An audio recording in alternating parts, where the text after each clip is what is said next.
Number 10. Wise man's grandchild. So imagine you die in the dumbest way possible. Traffic accident. Boom, you're gone. Next thing you know, you're reborn in another world with Grandpa Merlin, who casually decides, yeah, I'll raise you, kid. Except this ain't your average grandpa. He's basically Gandalf with a cheat manual. And what does Shin, our MC, get blessed with? Unlimited magical hacks. Man's tossing fireballs the size of meteors at age 10 like he's grinding EXP in a starter zone.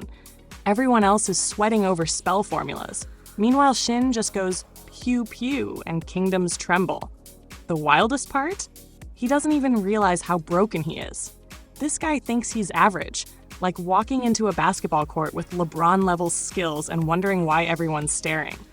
Fast forward and you've got Shin building magic-powered motorcycles, accidentally starting an industrial revolution, and casually obliterating demon armies. His classmates are straight-up NPCs compared to him. The Emperor is like, can you tone it down? Shin, what this? Nukes entire continent by sneezing. Wise man's grandchild is the anime equivalent of giving a toddler the Infinity Gauntlet and then being shocked when the universe bends around him. Number 9. I was reincarnated as the 7th prince so I can take my time perfecting my magical ability. Now this one's just unfair. Our boy dies, wakes up as the 7th prince of a royal family, and instead of stressing about politics or royal responsibilities, he's like, nah, I just want to vibe and grind magic. Imagine being born rich, royalty, and naturally gifted. That's like rolling life on New Game Plus with DLC installed. Prince Lloyd doesn't just study magic, he disrespects it. Where other mages spend years mastering one spell, this dude's casually inventing entire new branches of sorcery before lunch. He treats legendary grimoires like bedtime stories. Teachers try to explain advanced theory, and Lloyd's already rewritten the textbook. And don't even get me started on his duels. Random arrogant nobles step up like, I'll humble this child! 2 seconds later, they're in the ER questioning life. But the funniest part? He doesn't care about power struggles. While kingdoms are scheming, Lloyd's out here dissecting magic like Bill Nye on crack, experimenting on skeleton armies, and chilling with his personal harem of loyal allies who die for him. It's not just overpowered. It's the anime version of being born Jeff Bezos rich and deciding your only hobby is flexing harder than God himself. Number 8. Am I actually the strongest? This one's a certified comedy because the universe itself tried to nerf the MC and failed. Haruto gets reincarnated, but the gods basically yeet him into the world with garbage stats. Joke's on them though, because his magical barrier skill is so busted it makes him untouchable. Dude's like a walking, indestructible iPhone case. Abandoned by his royal parents, peak anime deadbeat behavior, Haruto grows up with foster parents and just vibes. Except every time he tries to live a quiet life, he accidentally reveals his god-tier power. Bandits attack, instant vaporized. Demons pull up, oops, they're gone. Rival kingdoms? Their armies bounce off him like rubber bullets on Superman, and he's still in denial, walking around like, wait, am I actually strong? The show milks this gag so hard it becomes hilarious. People either worship him like a living god or underestimate him like he's a background extra. Both sides get clapped in seconds. His little sister idolizes him like he's anime Batman. Enemies rage quit mid-battle. The irony is insane. Gods tried to nerf him into irrelevance, but Haruto ended up the ultimate glitch character. Am I actually the strongest? Nah, fam. You're the patch notes developers gave up on. Number 7. The daily life of the immortal king. Imagine being so strong that saving the world feels like a chore. That's Wang Ling in the daily life of the immortal king. My guy unlocked god-tier cultivation at like 6 years old, and ever since then, he's been nerfing himself just to function in society. Dude literally wears magical limiters the way normal kids wear braces. Every episode is just him trying to live a normal high school life, eating cheap noodles, blending in with classmates, and praying nobody discovers he can casually destroy planets. Spoiler. Everyone eventually finds out, because he can't go 5 minutes without accidentally flexing. Rival cultivators step up, instantly folded. Demonic beasts invade, deleted with a blink. Classmates think he's shy and weak, but the truth is, Wang Ling could end wars by sneezing too hard. The comedy hits different too. Imagine your biggest problem being, how do I hide the fact I can one-shot God? His parents? Clueless and worried about his grades? His crush? Loki falling for him without realizing she's dating a living apocalypse. Wang Ling's life is just a never-ending anime gag reel of overpowered boredom. Being the immortal king isn't exciting. It's basically eternal suffering via excessive power. Number 6. I'm the evil lord of an intergalactic empire. If reincarnation stories are wild, this one's a whole new galaxy of chaos. Liam, our MC, dies in his past life after being betrayed, and when he gets reborn in a futuristic space empire, he decides, you know what? I'm gonna be evil. Except here's the plot twist. He sucks at being evil. Like, cartoonishly bad. Every time he tries to flex villain energy, taxing his people, bullying nobles, treating his servants like trash, everything backfires in his favor. His citizens, they think he's merciful and benevolent. His servants, they see his half-hearted cruelty as tough love. Other lords, they're terrified of him, convinced he's some 5D chess mastermind.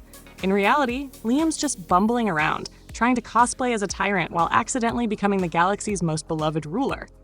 The comedy writes itself. One minute he's declaring, I'll crush my enemies under my boot. Next minute, those same enemies are begging to ally with him because they think he's untouchably powerful. And the universe keeps rewarding his fake evil antics. Want resources? Boom. Gifted. Want soldiers? Armies line up to pledge loyalty. Liam's the ultimate scammer who doesn't even realize he's scamming. Being evil never looked so wholesome and hilarious. Number 5. The Misfit of Demon King Academy. All right, bow down because here comes Anos Voldegoad, the literal Demon King of Tyranny. Reincarnated after thousands of years, Anos strolls back into the world expecting fear and respect. Instead, people forgot his name, rewrote history, and now he's just a misfit student. Joke's on them, because even in baby reincarnation form, he's untouchable. Anos doesn't just flex, he disrespects the laws of existence. Sword fights, he wins with a finger. Magic duels, he kills you, resurrects you, and kills you again just to prove a point. Teachers, they flunk him because they don't believe he's the real Demon King. Classmates, they laugh until he casually lifts an entire castle. The man claps armies like they're tutorial mobs. And the arrogance? Chef's kiss.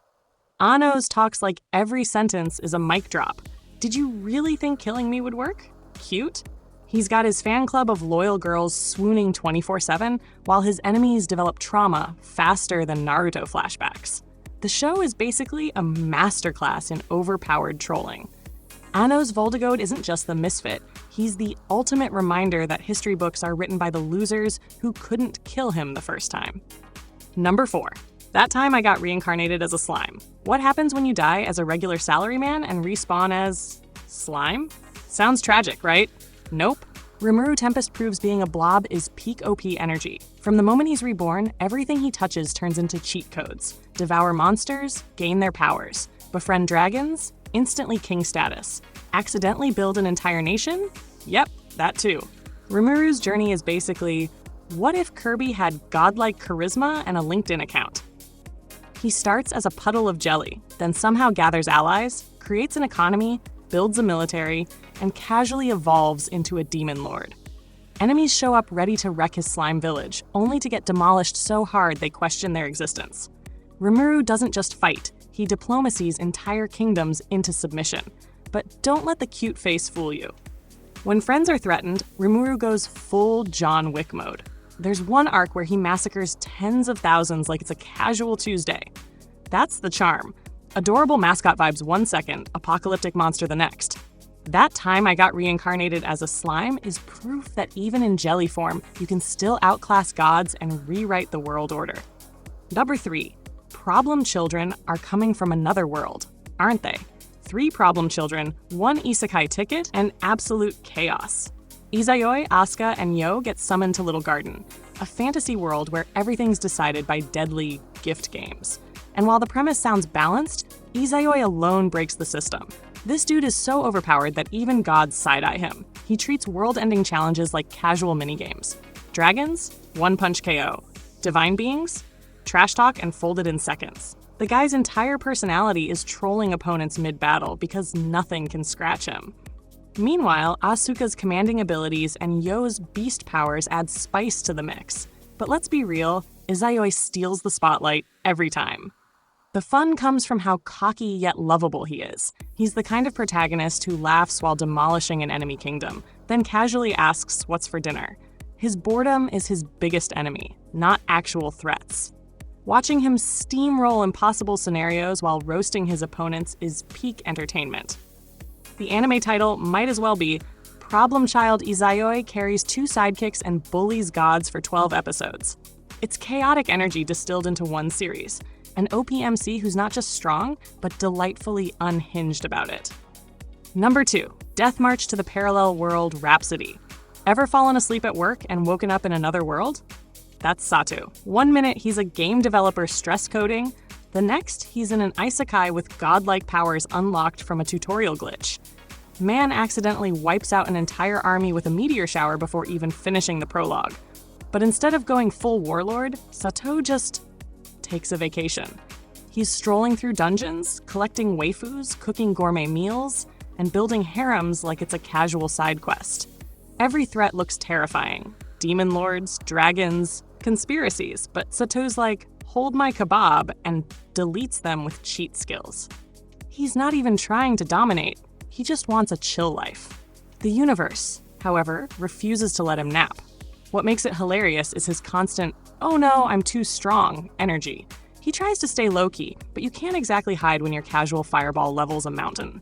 Allies worship him like a messiah, enemies think he's the final boss, and Satu's stuck in the middle just trying to plan his next picnic. Death March is less survival adventure and more OP tourist simulator with extra waifus. Number 1, the unaware Atelier Master Rardo. Now here's a hidden gem of chaotic energy. Our MC Liched just wants to live a peaceful artisan life, running a cozy atelier, making potions, trinkets, and cute little crafts. Sounds wholesome, right? Wrong.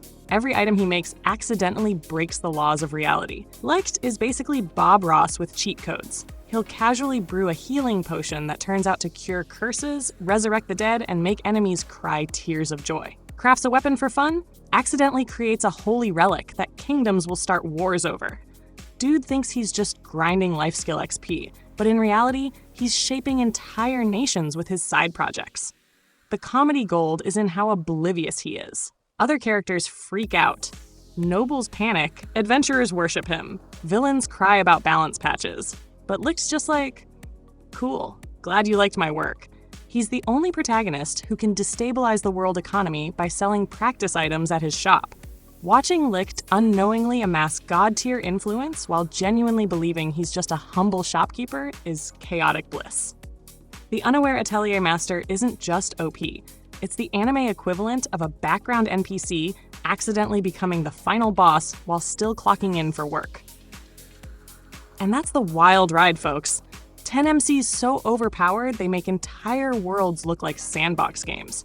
If you enjoyed this chaotic anime recap, smash that likey button, share with your squad, and don't forget to subscribe for even more anime madness.